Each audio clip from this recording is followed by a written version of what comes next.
Good evening and many thanks for joining us. You're watching QTV and we're broadcasting live from our studios on Caraba Avenue.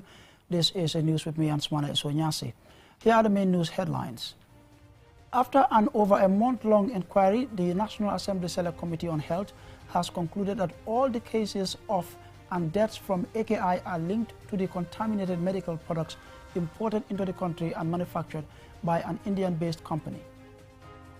The National Environment Agency, in collaboration with the Global Environment Facility Secretariat, GF, on Tuesday concluded a two-day national dialogue on Global Environment Facility 8 to combat the impact of climate change. And following the release of the government's white paper on the TRRC in May this year, the National Human Rights Commission sensitized the public in Farafenni on the TRRC recommendations and government's position.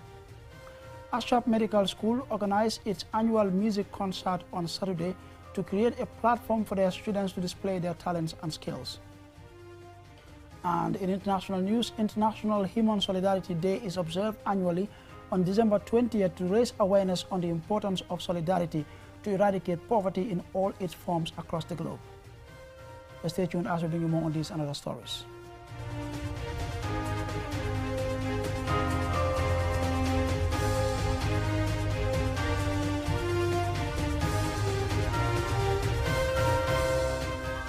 Well, those were our main headlines, and now here's the news in focus. Now, after over a month-long inquiry, the National Assembly Select Committee on Health has concluded that all the cases of AKI are linked to the consumption of the contaminated medical products imported by Atlantic Pharmaceuticals and manufactured by India-based Maiden Pharmaceuticals Limited. The committee recommends, among other things, the National Assembly takes legal action against Maiden Pharmaceuticals and blacklist all their products. Mohamed Lamin Choi reports.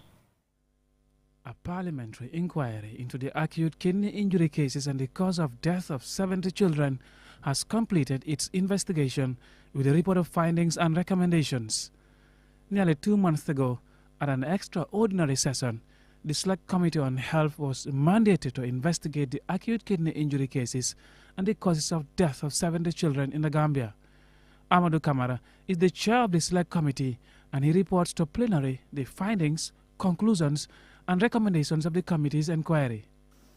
Having received several evidence from different stakeholders, both in the public and private sectors, including parents of the victims of AKI, the Select Committee concludes that all the cases of the AKI are linked to the consumption of the contaminated medical products imported by Atlantic Pharmaceutical and manufactured by Median Pharmaceutical Limited, India. The actual cause of the death of these children is still under scientific investigations, as causality tests are currently being undertaken by the Ministry of Health and partners. The Select Committee engagement with 24 of stakeholders has generated fundamental inadequacies in our entire healthcare delivery system. The findings are addressed in the recommendation of the Select Committee's report. The Select Committee is convinced that Median Pharmaceutical Limited is culpable and should be held accountable for exporting the contaminated medicine that was linked to the death of at least 70 children in the Gambia in 2022. The Select Committee received testimonies from 24 stakeholders, including the Health Ministry, the Medicine Control Agency, Atlantic Pharmaceuticals, and the AKI Victims Association. Part of the Select Committee's 29 recommendations to government is for the urgent establishment of a quality control laboratory next year. The Health Committee has further recommendations for actions against Median Pharmaceuticals and its products in the Gambia. 5. The Select Committee recommends for MCA to blacklist Median Pharmaceutical products and ban all their products in the Gambia market. 6. The government should pursue legal action against Median Pharmaceutical for exporting contaminated drugs to the Gambia with the Atlantic brand name. Investigation have revealed that Atlantic Pharmacy in the Gambia had followed all regulations for importation of medicine, including the badge that had the contaminated syrups. National Assembly members received the report for consideration and adoption. The NAMs debate the findings, conclusions, and recommendations, with many NAMs having reservations on the content of the report. Lamin Sise, Almami Jiba, and Abdusau, NAMs for Kiang West, Fonye Kansala, and Combo East, respectively, take part in the debate. So, if the other part of the reports are telling us that the the investigations are still in progress. But the other party is telling us that there is a toxic, and the toxic that is present in the drug that causes the death of the children.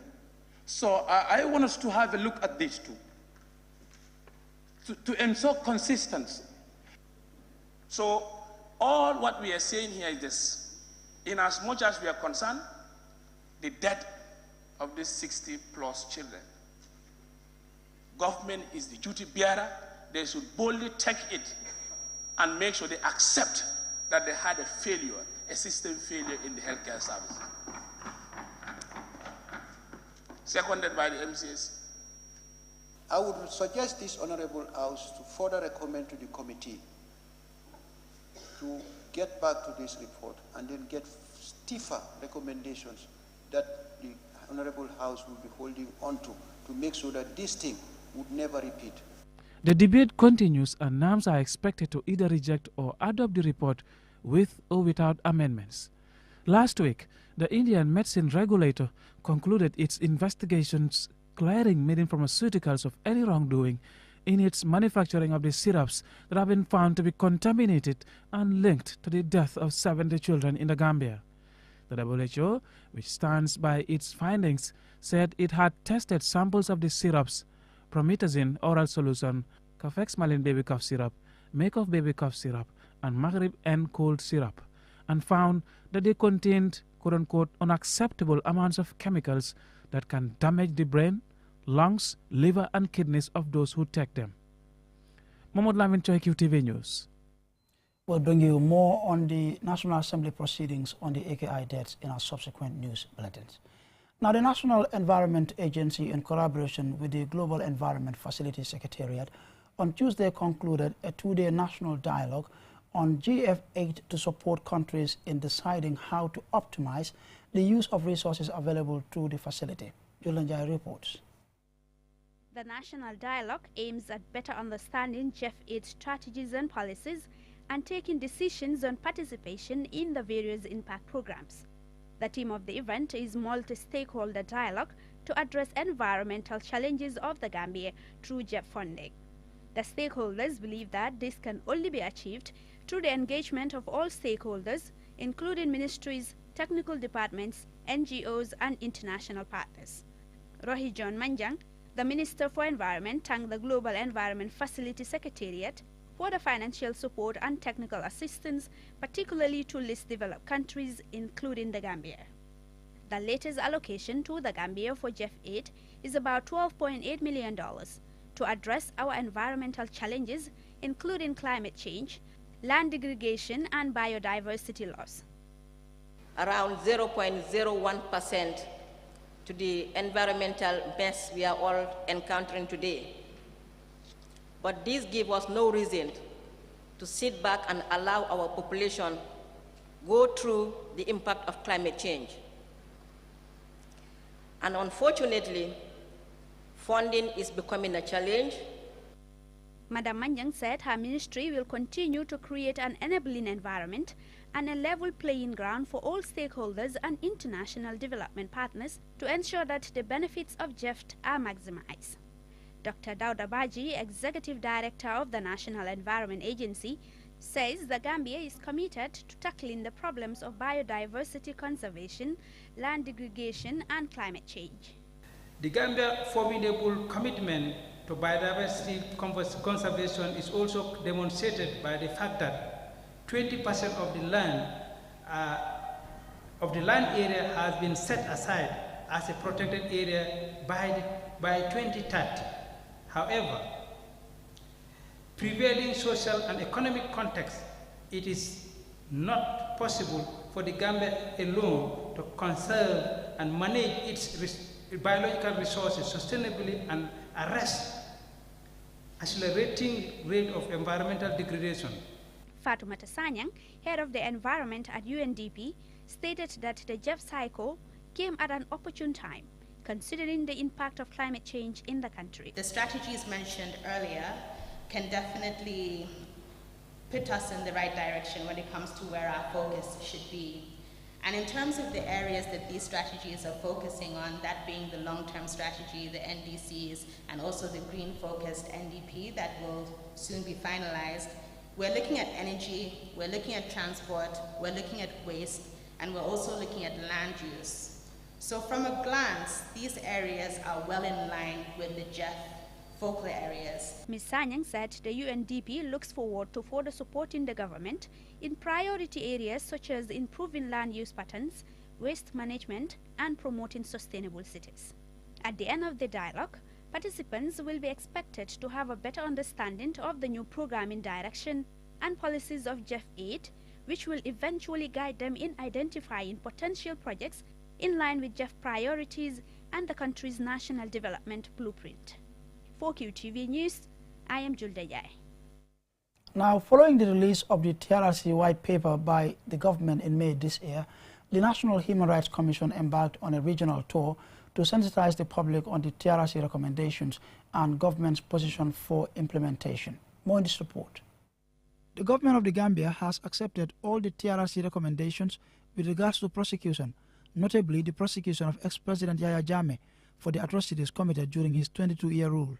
However, the white paper rejects two TRRC recommendations, amnesty for Sana Sabali and the ban on holding public office for Usman Sow, current Director General of the State Intelligence Service. Jenaba Jom, Vice Chairperson, National Human Rights Commission, explains the reason for the regional tour. We are here as an institution, NHRC, because under the TRRC report, or in the TRRC report, NHRC was specifically mentioned to be the institution to monitor the implementation of the TRRC recommendations. Abdul A. Mane, NHRC Regional Administrator for North Bank and Lower River Regions, explained some of the issues relating to atrocities allegedly committed by the former president. The coup that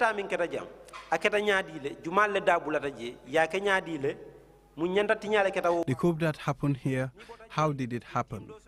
And who was involved in the coup? And what human rights violations occurred at the time of the coup? There were also other incidents such as the November 11 and the Usman Kuro Sise incident, as well as the April 10th student protest. We also investigated enforced disappearances, harassment and abuses that occurred during Jammeh's alternative AIDS treatment program, and rights violations during the witchcraft hunting exercise. Jane Gomez, communication specialist, spoke on unlawful killings, torture and other human rights violations. When you were arrested and detained, we investigated how you were treated, the way detainees were unlawfully treated while in state custody. So the reason we have laws is to help us live together in peace. Maimuna Mane, from Women in Leadership and Liberation, talk about sexual and gender-based violence.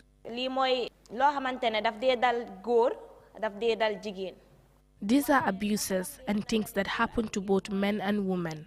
People were harassed, their rights were violated, and many were sexually abused. So many unfortunate things happened in this country. Aliou Cisse, a community member and participant, had this to say. We need to have these kind of public engagements, because if you look around, you will notice that almost all the participants here are from Farafenye. So we need to extend these engagements to other places, so that those living in other communities will benefit from such important gatherings. The 178-page white paper considered the 265 recommendations made by the TRRC after more than 2 years of public hearings on the human rights violations committed under ex-President Jammeh's rule. Ansmane Sonyasi for KTV News. And that report will lead us to the commercial break, but when we return, we have some more local and international news stories. To stay tuned. Bank from here and there and here too, here and even here. Introducing the Bloom Digital Suite from Bloom Bank Africa. Web and mobile banking that allows you to bank on the go at your convenience and on your own terms. check and transfer funds, pay NAWEC bills, buy cash power, buy mobile credit, and so much more. For more information, visit www.bloombankafrica.com or pass by any of our branches nationwide. Download from the Apple Store and the Google Play Store. Bloom Digital Web and Mobile Banking on the go from Bloom Bank Africa.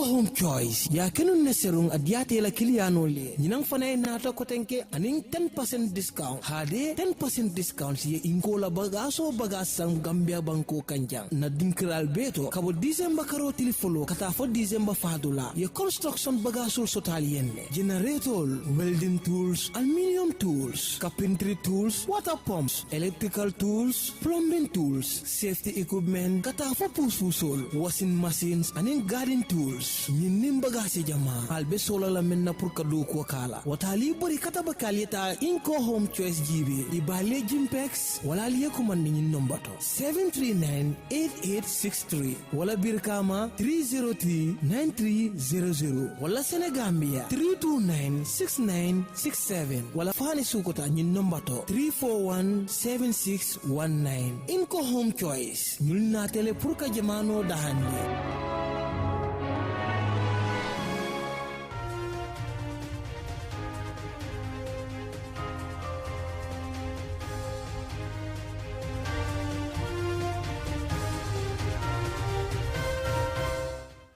Welcome back from that commercial break. Be reminded you're watching QTV News and we're broadcasting live from our studios on Caraba Avenue. Now, Ashraf Music School organized its annual music concert on Saturday to create a platform for their students to display their talents and skills that they have learned at the school. Usman Jidabo witnessed the event at Ebunja Theatre and filed this report.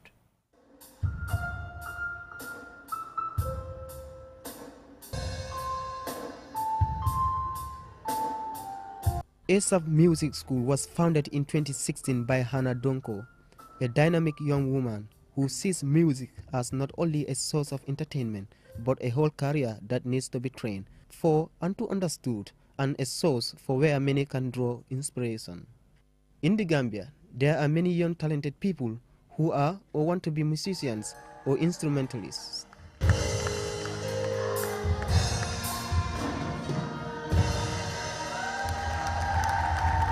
Asaf Music School was established to break the barriers faced by aspiring musicians and artists to harness the potential in them to excel in the arts. Hannah Donko, the proprietress of Asaf Music School, explains the achievements of the school since its establishment. Our passion or our goal is to raise musicians in Gambia, skillful musicians, not just any musician, but skillful musicians, singers, instrumentalists, and not only children, but youths for the next generation. Also want to do is involve cultural music of the Gambia. So like cultural dance, like next year we want to start learning the balafon. That's one instrument, and we want to use it and also do some cultural dance and all those things. So, and all that, it's money, but with just few people, we just have few people supporting us, and we are hoping that people out there will really support us. Asaf Music School has inspired many young people who are now enrolled and are showcasing their skills and talents.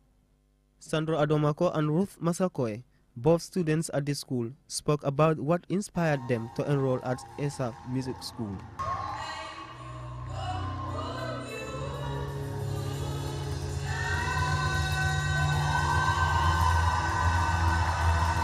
I always loved singing. In the bathroom, everywhere I go I sing. So then my mom suggested I join the music school, and I did. I can use my dynamics, how to go high, how to go low, how to bring the mic close, how to take it far. I've learned a lot. What I want to achieve in this music school is like basically to learn how to read music, how to sing.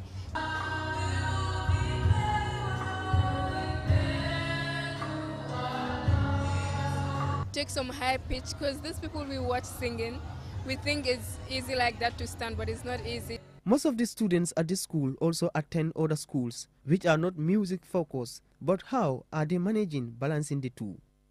Valerie A.L. Camara, Also, a student explains how she manages to combine attending the music school with her regular studies. Well, I have a schedule. Like, I have time for music and I have time for my books because I know my books are my priority, but like music is my side job, so I should try and like mingle that with my work, so it makes it easier. SF Music School provides quality music education, trains, mentors, and create relevant environment for people to showcase their talents.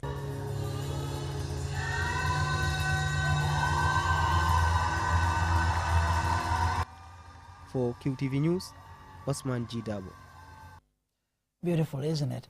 Now, Work for Health Brikama chapter commemorated their 3rd anniversary on Sunday by walking for 5 kilometers from Brikama Jar Oil Station through Sanchabar to the Boxbar Mini Stadium. Mahmoud Gajaga joined them on the walk and aerobics, and Hina reports. More than 100 people, young and old, men and women, joined the work to mark their 3rd anniversary. The group walks a 12-kilometer distance every weekend from Brikama Medina Police Station to Marakisa and back as part of their continuing efforts to promote a healthy living through exercise. Vicente Gomez, one of the founders of the Work for Health Brikama chapter, explains. Brikama chapter started in October. Who can remember the date? I'm not going to tell you the date, but I know it was on a Saturday, and how it happened was Brahma gave me a call on a Thursday and said we have to start Work for Health in Brikama on Saturday. To me, it was not possible because the notice was too short and we wouldn't get the number required. But Brahma said, I don't know how you'll do it, but we will start on Saturday. On Saturday, that morning, 6 o'clock, Brahma was already at my house, waiting for me. Aerobics of various forms were conducted by the STB fitness team at the Brikama Boxbar Mini Stadium. The motto of Work for Health Brikama chapter is one for all for one, promoting unity amongst members and encouraging living a healthy lifestyle through physical exercise. Bakari Mane, coordinator of Work for Health Brikama chapter, says their goal is to stay fit and healthy. The health component of it keep us walking. And definitely, like I always said, nobody can give you health. It's you yourself that can walk. But to be honest, the health component of this thing, because we have stories that people that have diabetes to high blood to another disease, that will tell you when they start work, everything has gone, or they have a limited. As the 3rd anniversary coincided with the International Day of Migrants, youth were advised to use safe migration routes rather than embarking on the perilous journey through the Mediterranean. Jeremane, a senior project assistant at IOM Gambia, spoke on migration. By 2019, the Gambia is no longer in the top countries in terms of irregular migration, which is an achievement for the Gambia and also for all the young people that have actually adventured into other alternatives in terms of safe migration and also grabbing local opportunities that are actually available in this country. In 2020 and 2021, the so-called Western Atlantic route by the sea to the Canary Islands, we have seen a rise in terms of young people that are embarking on the irregular migration through the Canary Island, that is through the sea. Some, as we all know, of recent, there are a lot of young Gambians that are actually embarking through the sea from Gunju, the coastal communities, and so on. Several other speakers emphasized the importance of physical exercise and a healthy diet to reduce the risk of getting cardiovascular and non-communicable diseases. Mamudu Gajaga, QTV News. And now on to some exciting international news.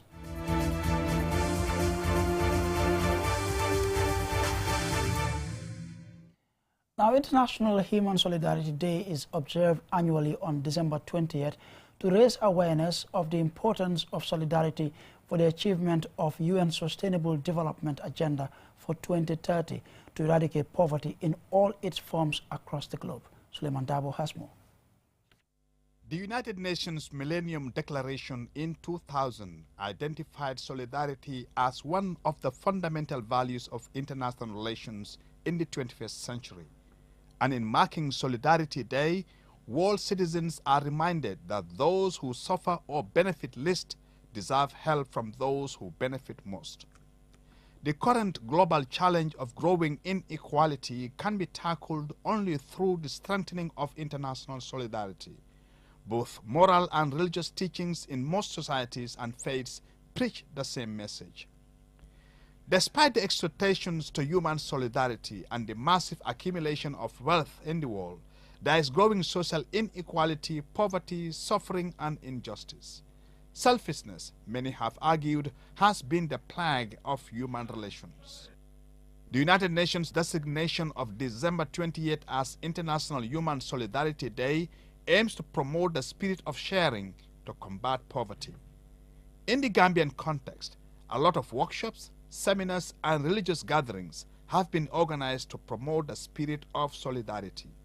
The latest World Bank report indicates that 53% of the population of the Gambia is in poverty. In a joint news release by the government of the Gambia, World Food Programme, and the Food for Agriculture Organization, it is estimated that over 300,000 Gambians, about 12% of the population of the Gambia, may lack access to safe and nutritious food next year.